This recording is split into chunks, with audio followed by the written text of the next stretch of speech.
அடுத்து ஆலயத்துக்கு வந்திருந்தவங்க நல்ல 2 அருமையான செய்தியை கேட்டோம். வந்திருக்கிற மணமக்களையும் மணமக்களை வாழ்த்த வந்திருக்கிற உங்களுக்கும் ஆண்டவர் அருமையான சகோதரர் மோகன் சி லாசரஸ் மூலமாக உங்களோடு கூட பேச போகிறார். அதற்காக ஆயத்தப்படுவோம். கைகளை தட்டி அவர்கள் அன்போடு கூட வரவேற்போம்.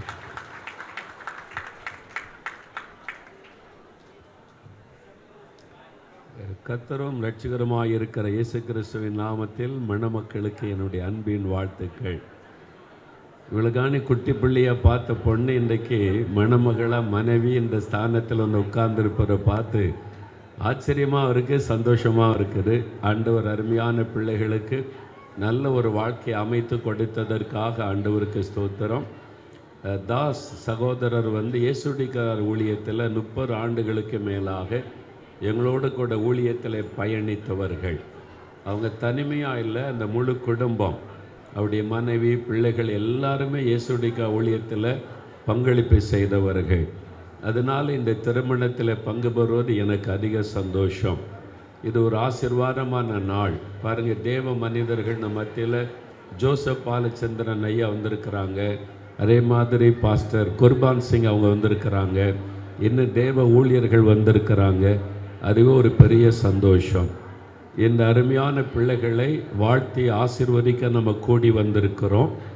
வேத புஸ்தகத்திலிருந்து ஒரு சம்பவத்திலிருந்து சில காரியத்தை நான் சொல்லி ஜெபிக்க போகிறேன்.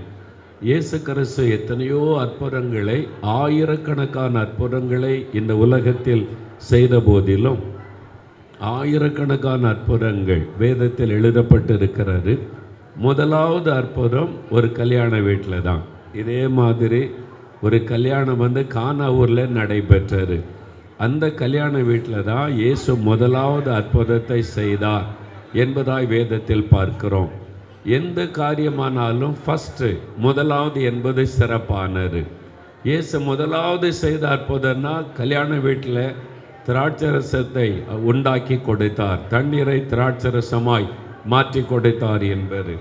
அப்போ இயேசு கல்யாண வீட்டில் பங்கு பெற்று அந்த குறைவை நிறைவாக்கி அவருடைய துக்கத்தை சந்தோஷமாய் மாற்றி மகிழ்வித்த சம்பவம் எழுதப்பட்டிருக்கிறது. அந்த கல்யாணத்தில் என்ன சிறப்பு என்றால், இயேசு அந்த கல்யாணத்துக்கு வந்திருந்தார். அதுதான் அந்த திருமணத்தினுடைய சிறப்பு. ரேச்சல் ஜோயலுடைய கல்யாணத்தில் என்ன சிறப்புன்னா, மோகன்லால் வந்ததில்லை, அல்லது பாஸ்டர்மார்கள் ஊழியர்கள் வந்ததில்லை. வானத்தையும் பூமியை உண்டாக்கிய ஆண்டவர் இயேசு இந்த கல்யாணத்துக்கு வந்திருக்கிறார். அதுதான் சிறப்பு. அவர் வந்திருப்பது தான் ஒரு பெரிய மகிழ்ச்சி, ஒரு பெரிய சிறப்பு. அவர் ஏன் அந்த கல்யாணத்துக்கு வந்தார் என்று சொன்னால், அவருக்கு அழைப்பு கொடுக்கப்பட்டார். வசனம் சொல்லுகிறது, இயேசு கல்யாணத்திற்கு அழைக்கப்பட்டிருந்தார். அதனால தான் இயேசு அந்த கல்யாண வீட்டில் இருந்தார். இந்த கல்யாணத்துக்கு இயேசு ஏன் வந்திருக்கிறார் என்றால், அவருக்கு தான் முதல் அழைப்பு கொடுக்கப்பட்டது. அப்படி தானே? முதல் அழைப்பு இயேசுக்கு தான் கொடுக்கப்பட்டது. எங்கள் கல்யாணத்தில் நீங்கள் ஆசீர்வதிக்கணும் அப்படின்னு சொல்லி. அதனால இயேசு இந்த கல்யாணத்தில் பிரசன்னமாக இருக்கிறார். சரி, இந்த திருமணத்து காரியத்தில் இன்னொரு சிறப்பு என்ன தெரியுமா? இயேசு அந்த கல்யாண வீட்டுக்கு அழைச்ச உடனே ஏன் வந்தார் என்றால், இயேசுனுடைய தாயார் அந்த கல்யாண வீட்டில் இருந்தார்கள் என்று வேதம் சொல்லுகிறார். இயேசுனுடைய தாய் எதற்கு வர வேண்டும்?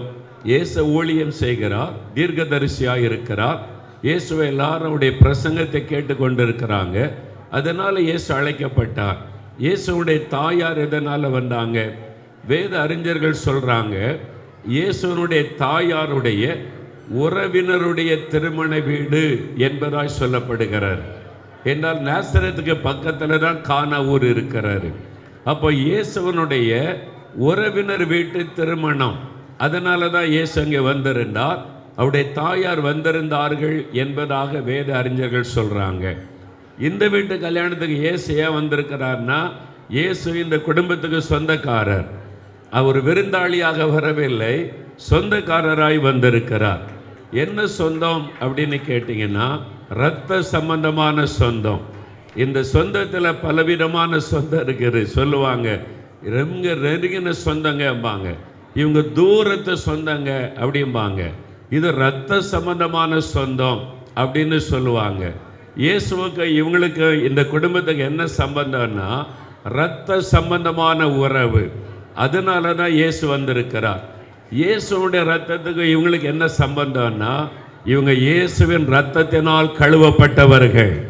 இயேசுவின் இரத்தத்தினால் கழுவப்பட்ட அனுபவம் பெற்று இயேசுடைய இரத்தத்தினாலே உடன்படிக்கையில் இயேசுவோடு இணைக்கப்பட்டவர்கள். அதனால தான் இயேசு இந்த கல்யாணத்துக்கு வந்திருக்கிறார். இன்றையிலிருந்து இவங்களுடைய குடும்ப வாழ்க்கையை ஆண்டவர் பொறுப்படுத்த நடத்த போகிறார். இந்த கல்யாண வீட்டில் இயேசு செய்த அற்புதத்திலிருந்து இந்த மணமக்களும் சரி நாமும் சரி ஒரு 3 சத்தியத்தை தெளிவாய் அறிந்து கொள்ள வேண்டும். முதலாவது ஒரு சத்தியம் என்னவென்றால், இயேசு அந்த கல்யாண வீட்டில் இருந்த போதிலும் குறைவு வந்தது. இயேசு அங்கே இருக்கிறார் அந்த கல்யாண வீட்டில், ஆனால் திராட்சை ரசம் குறைவுபட்டு விட்டார். கல்யாண வீட்டில் அப்படியே ஒரு சலசலப்பு வந்து விட்டார். என்ன பண்ணுறது, திராட்சை ரசம் இல்லாமல் போய்விட்டாரு. இயேசு அங்கே இருக்கிறார், ஆனாலும் குறைவு வந்தார். உங்கள் வாழ்க்கையில் இயேசு இருந்தாலும் நீங்கள் பிரச்சனைகளை சந்தித்து தான் ஆகணும். உங்களுடைய போகிற குடும்ப வாழ்க்கையில் பள்ளமேடு இருக்கத்தான் செய்யும். இயேசு எந்த இடத்திலும் நீங்கள் என் பிள்ளைகளாக இருந்தால் உங்களுக்கு வியாதி வராது, பிரச்சனை வராது, போராட்டம் வராது, ஒரு கஷ்டமும் வராது என்று இயேசு வாக்கு கொடுக்கவே இல்லை. அதுக்கு பதிலாக என்ன சொன்னார், உலகத்தில் உங்களுக்கு உபத்திரவம் உண்டு, ஆனாலும் திடன் கொள்ளுங்கள், நான் உலகத்தை ஜெயித்தேன், உங்களோடு இருக்கிறேன். இதான் வாக்கு தத்துவம். அதனால் சிலர் சொல்லுவார், நீங்கள் ஏசுன்றீங்க, ரொம்ப ஜபெல்லாம் பண்ணுறீங்க, உங்கள் வீட்டில் ஏன் அப்படி நடக்கணும், உங்களுக்கு ஏன் அந்த வியாதி வரணும், உங்களுக்கு ஏன் அந்த பிரச்சனை வரும் அப்படின்னு சொல்லுவார்கள். இயேசு இருந்தாலும் பிரச்சனை வரும், போராட்டம் வரும், தேவைகள் வரும். ஆனால் எதுவும் நம்மை பாதிக்காது. ஆண்டவர் அதில் அற்புதம் செய்து மகிழ பண்ணுவார். குறைவு என்றைக்கு நிரந்தரமாக இருக்காது, குறைவை நிறைவாக்குவார். உங்கள் வாழ்க்கையில் பிரச்சனை வந்தாலும் பிரச்சனை உங்களை மேற்கொள்ளாது, நீங்கள் பிரச்சனை மேற்கொள்ளுவீர்கள். இயேசு கூட இருந்த நடத்தினால் எந்த பிரச்சனையும் உங்களை அசைக்காது, உங்களை சோர்ந்து போக பண்ணாது, உங்களை முடைக்க விடாது. நீங்கள் ஜெயித்து கொண்டே முன்னேறி போவீர்கள். இயேசு அற்புதம் செய்து நடத்துவார். அதுதான் இந்த அற்புதத்தில் ஆண்டவர் நமக்கு கற்றுக் கொடுக்கிற ஒரு பாடம். ரெண்டாவது, இந்த அற்புதத்தில் அறிந்து கொள்ள வேண்டிய இன்னொரு சத்தியம் என்னவென்றால், இயேசுடைய தாயார் வந்து இயேசுகிட்ட சொல்கிறாங்க, அவங்களுக்கு திராட்சை ரசம் இல்லைப்பா, கல்யாண வீட்டில் ஒரு குறைவு வந்து விட்டது, ஏன் சொல்லணும், இவர் தான் ஏதாவது செய்ய முடியும். அதனால் இயேசுவனிடத்தில் வந்து சொன்னார்கள். இயேசு உடனே அப்படியாம்மா நான் உடனே அற்புதம் செய்கிறேன் என்று இயேசு சொல்லவில்லை. அதற்கு பதிலாக இயேசு சொன்னார், ஸ்திரியே, உனக்கும் எனக்கும் என்ன, என் வேளை இன்னும் வரவில்லை, என்னுடைய நேரம் இன்னும் வரவில்லை, என்னுடைய வேளை பிதா எனக்கு நியமித்திருக்கிற வேளை வரும் பொழுதுதான் நான் அற்புதம் செய்ய முடியும், அது வரைக்கும் வெயிட் பண்ணுங்கன்னு சொல்லுகிறார். உங்கள் வாழ்க்கையிலையும் பிரச்சனை வந்து ஜெபிச்ச உடனே அடுத்த நிமிஷமே மாற்றம் வராது, உடனே அற்புதம் நடக்காது. சோர்ந்துடக்கூடாது. எல்லாவற்றிற்கும் தேவன் ஒரு நேரத்தை வைத்திருக்கிறார். அவருடைய வேளையில தான் காரியம் நடக்கும், அவருடைய வேளையில தான் அற்புதம் செய்வார். ஆனால் அவர் பிந்த மாட்டார். அவர் சரியான நேரத்தில் அற்புதம் செய்வார், சரியான நேரத்தில் வந்து விடுதலை தருவார். உங்க வாழ்க்கையில நான் ஜெபிக்கிறேன், ஆண்டவர் வாக்கு கொடுத்திருக்கிறார், இன்னும் நிறைவேறவில்லையே அப்படின்னு சோர்ந்திருக்கிறீங்களா? ஆண்டவர் பிந்த மாட்டார். ஏற்ற நேரத்தில் அற்புதம் நடக்கும், கட்டாயம் ஆண்டவர் செய்வார். ஏன்னா இந்த மகளுடைய திருமணத்துக்காக தாசு குடும்பத்தார் எத்தனை வருஷம் ஜெபித்தாங்கன்னு எனக்கு தெரியும். அதனால ஜெபிச்ச உடனே அற்புதம் நடந்து விடவில்லை. ரொம்ப நாள் ஜெபத்துக்கு அப்புறம் தான் இந்த மகனை கர்த்தர் கண்டுபிடிச்சு கொண்டு வந்திருக்கிறார். அவர் ஏற்கனவே நியமித்திருந்தாலும் அவருடைய வேளையில தான் அந்த காரியம் வாய்க்கும். அவர் எல்லாவற்றையும் அதின் வேளையில் நேர்த்தியாய் செய்கிற ஒரு தேவன் அவர். அவர் தாமதித்தாலும் நீங்கள் காத்திருக்க வேண்டும். உங்களை வெட்கப்பட விட மாட்டார், உங்களை துக்கப்பட விட மாட்டார், நீங்கள் முடங்கி போக விட மாட்டார். ஏற்ற நேரத்தில் அற்புதம் நடக்கும்.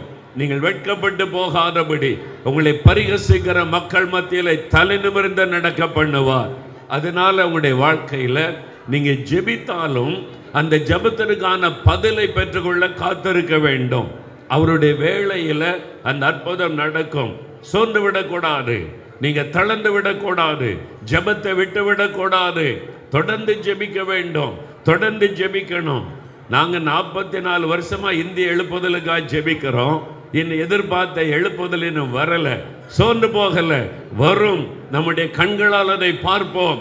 இந்திய மக்கள் ரட்சிக்கப்பட்டு இயேசுவை ஆராதிப்பார்கள். இந்தியாவில் ஆண்டவருடைய எழுப்புதல் உண்டாகும். ஒரு பெரிய ஆவிக்குரிய மாற்றம் வரும். தொடர்ந்து ஜெபித்து கொண்டிருக்கிறோம். விட்டுவிடக்கூடாது ஜெபத்தை, காத்திருக்க வேண்டும். ஆண்டவருடைய வேளையில் அற்புதம் செய்வார் என்று நீங்கள் காத்திருக்க வேண்டும். அதுதான் இந்த அற்புதத்தில் ஆண்டவர் கற்றுக் கொடுக்கிற இன்னொரு காரியம்.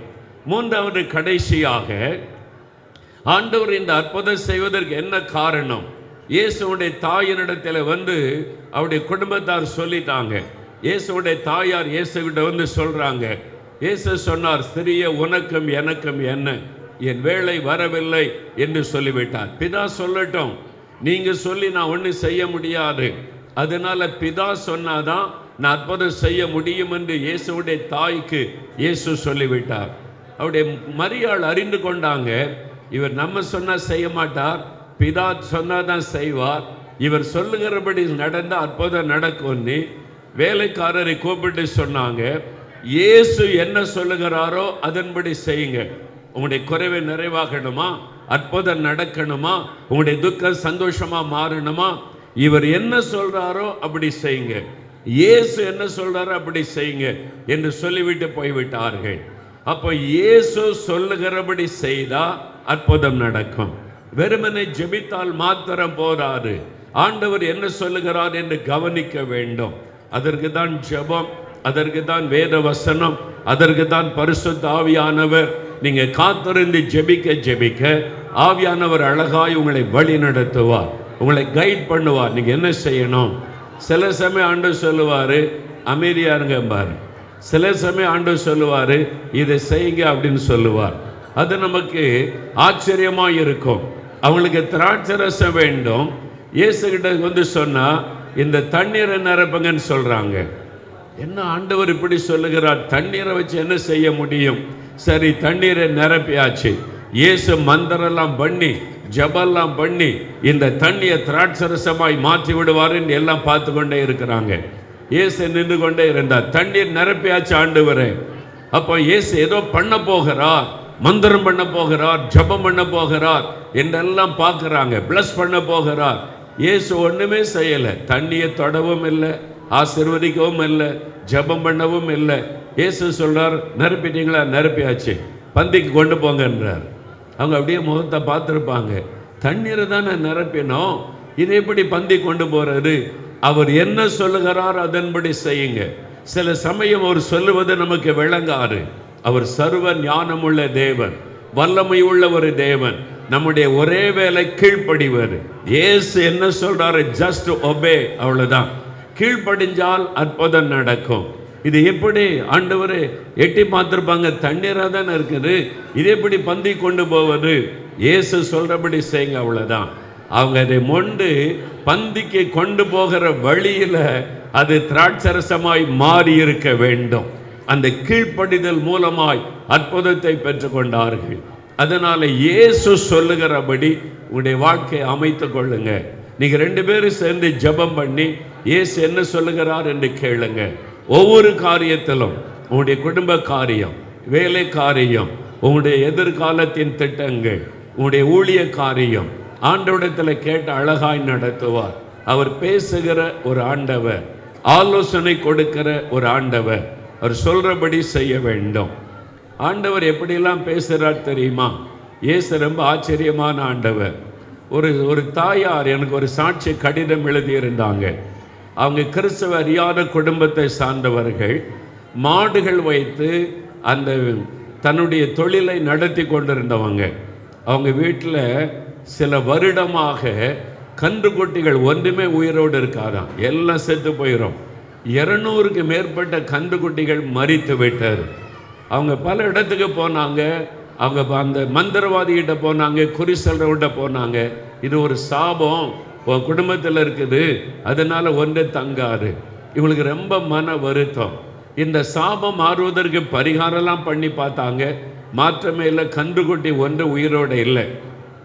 அப்போ ஜெபிக்கல வாங்க நம்முடைய நிகழ்ச்சியை பார்த்தபோது சாபத்துக்கு பரிகாரம் இயேசு. அவர்கிட்ட வந்த சாபம் மாறிடுன்னு அறிந்து கொண்ட உடனே இது என்ன புதுசாக இருக்கேன்னு சொல்லி நம்ம எத்தனையோ ட்ரை பண்ணி பார்த்துட்டோம், இயேசுவிட்ட போகலான்னு ஜெபம் பண்ணினார்கள். ஆண்டவர் அவனுடைய சாப கட்டலிருந்து விடுதலை கொடுத்து கன்றுக்குட்டியை நிலைக்கும்படி செய்தார். அவளுக்கு பயங்கர சந்தோஷம். கிட்டத்தட்ட 200 கன்றுக்குட்டிகள் மரித்து போனது. இப்போ கன்றுக்குட்டி உயிரிழக்குன்னு பெரிய சந்தோஷமா எங்களுக்கு சாட்சியெல்லாம் எழுதிட்டாங்க. இப்போ பால் வியாபாரம் சில மாதங்கள் கழித்து மறுபடி ஒரு சாட்சி எழுதியிருந்தாங்க. என்ன சாட்சி தெரியுமா? இதைத்தான் கவனிக்கணும். இவங்க முதல் தலைமுறை கிறிஸ்தவங்க. சில மாதத்துக்கு முன்பாகத்தான் இயேசுவை அறிந்து கொண்டாங்க. சாபத்திலிருந்து விடுதலை பெற்று விட்டார்கள். பால் வியாபாரத்தில் லாபம் வரவில்லை. பால் வியாபாரத்தில் லாபம் வரவில்லை. அதனால இவங்களுக்கு ரொம்ப மன கஷ்டம். இவ்வளவு நான் வியாபாரம் பண்ணுற லாபமே இல்லையே, நஷ்டத்தில் போகிறது என்னை ஆண்டவர் மேலே கொஞ்சம் வருத்தம் கூட வந்ததான். நான் இயேசுவை நம்பினேன், பால் வியாபாரத்தில் லாபம் வரலையேன்னு சொல்லி. அப்போது நம்முடைய குறைகள் இருந்தால் அதை அறிக்கையிட்டு ஜெபித்தால் தான் ஆசீர்வதிப்பார் என்று பிரசங்கத்தை கேட்டாங்க. உடனே அவங்க என்ன பண்ணாங்களா, ஆண்டவர்கிட்ட போய் முழங்கால் படியிட்டு, ஆண்டவரை ஏன் என் பால் வியாபாரத்தில் லாபம் இல்லை, நஷ்டம் அடைந்து கொண்டே இருக்கிறேன்னு, நீங்கள் ஏதாவது குறை இருந்தால் எனக்கு சொல்லுங்க அப்படின்னு கேட்டாங்களாம். நல்லா கவனிங்க, ஊழியக்காரங்கிட்ட போகலை, வீட்டிலையே முழங்கால் படியிட்டு ஏன் என் பால் வியாபாரம் ஆசீர்வாதமாக இல்லை, ஏன் நஷ்டம், இத்தனை மாடு இருந்தும் அப்படின்னு ஜெபம் பண்ணாங்களாம். என் குறை இருந்தால் எனக்கு சொல்லும். அப்போ இயேசு பேசினார். அவங்க சொல்கிறாங்க இயேசு பேசக்கூடிய ஆண்டவர் அப்படின்னு சொல்லிட்டு அவங்க என்ன சொல்கிறாங்க, ஆண்டவர் வந்து என்ன பேசினாராம், நீ பாலில் தண்ணி கலக்கிற, நான் இப்படி உன்னை ஆசீர்வதிக்க முடியும். நீ உண்மையா இல்லை உன் பிஸ்னஸில், நீ கலப்படம் பண்ணி வியாபாரம் பண்ணுகிறாய், நான் உன்னை ஆசீர்வதிக்க முடியாது. அப்போ தான் அவனுக்கு அது தவறுன்னே தெரியுமா. ஏனென்றால் அவங்க அப்படியே வளர்ந்து வந்துட்டாங்க. பாலில் தண்ணி கலக்கிறது பாவமே இல்லை என்கிற ஒரு சூழ்நிலையில் வளர்ந்தவர்கள். இயேசு பேசின உடனே அவங்க சொன்னாங்க, ஆண்டவரே இது ஒரு பாவம்னு எனக்கு தெரியாது. பொதுவாக பால் வியாபாரத்தில் இதெல்லாம் சகஜம் என்று எண்ணிக்கொண்டிருந்தேன். இன்றிலிருந்து நான் தண்ணீர் கலக்க மாட்டேன், அப்படியே வியாபாரம் பண்ணுவேன் என்று சொல்லி ஒப்பு கொடுத்து வியாபாரம் பண்ண ஆரம்பிச்சாங்க. பல மடங்கு ஆசீர்வாதம் பெருகிவிட்டார். அவருடைய வியாபாரத்தை ஆசீர்வதித்து பெருக பண்ணினார். சாட்சியா எழுதியிருந்தாங்க, இயேசு என்னோடு பேசினார், நான் என்ன செய்ய வேண்டும் என்று எனக்கு சொன்னார், அவருடைய வார்த்தைக்கு நான் கீழ்ப்படிந்தேன், என் பிசினஸ்ல கர்த்தர் ஆசீர்வதித்து கொண்டு பிரதர். உபவாசம் பண்றோமே, காணிக்கெல்லாம் கொடுக்கிறோமே, எல்லாம் சரிதான். ஆண்டவர் சொல்லுகிறபடி செய்கிறோமா? ஆண்டவரிடத்தில் ஆலோசனை கேட்கிறோமா? உங்க வாழ்க்கையில ஆண்டவரிடத்தில் ஆலோசனை கேட்க பழகுங்க. எந்த காரியத்தில் வெறும் ஜெபம் போதாது. ஆண்டவரே நான் என்ன செய்யணும், எங்ககிட்ட என்ன குறை இருக்கிறது, நாங்கள் எப்படி நடக்க விரும்புகிறீர் என்று கேளுங்க. ஆண்டவர் அழகாய் உங்களுக்கு ஆலோசனை கொடுத்து நடத்துவார். உங்களுடைய ஒரு நிமிடம் ஜெபிக்கலாம். ஆண்டவர் உங்களோடு பேசி இருக்கிறார். ஆண்டவர் உங்களோடு உணர்த்தே இருக்கிறார். ஏதோ ஒரு குறைபாடோடு நீங்கள் வந்திருக்கலாம். ஏன் எங்கள் குடும்பத்தில் இந்த குறை, ஏன் இது நடக்க மாட்டேங்குது, ஏன் என் ஜெபத்துக்கு பதில் வரவில்லை, ஏன் என்னுடைய குடும்பத்தில் இந்த தடை காணப்படுகிறது, சொன்னு போகாதங்க. ஆண்டவருடைய வேளையில காரியம் நடக்கும். அவருடைய வேளையில ஆசீர்வாதம் உங்களை தேடி வரும். கட்டாயம் ஆண்டவர் உங்களை கைவிடாதபடி ஆசீர்வதிப்பார். அவருடைய வேலைக்காக காத்துருங்க.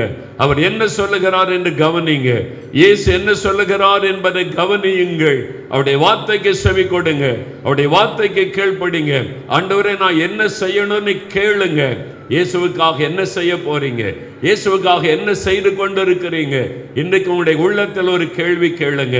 இயேசுவுக்காக அவரை மகிமைப்படுத்த, அவரை சந்தோஷப்படுத்த அர்ப்பணித்துக் கொள்ளுங்க.